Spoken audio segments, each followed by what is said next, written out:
فلو قلت الله أكبر فهذا كلام عند النحويين. أولا لأنه لفظ مسموع خرج من الفم.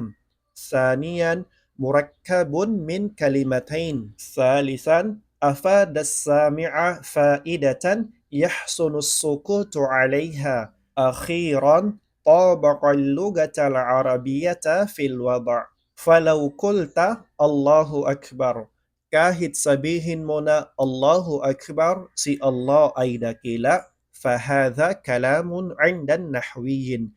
Ito ay kabilang sa kalam ayon sa mga taong marunong sa nahu. Ang unang dahilan, li'annahu lafzun masmu'un kharaja min al-fam.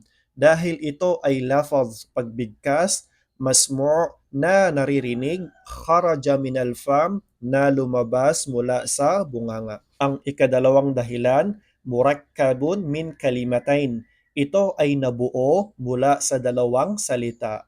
Ang pangatlong dahilan, afadas sami'a faidatan. Ito'y nagbibigay ng kumpletong informasyon, kahulugan sa taong nakikinig.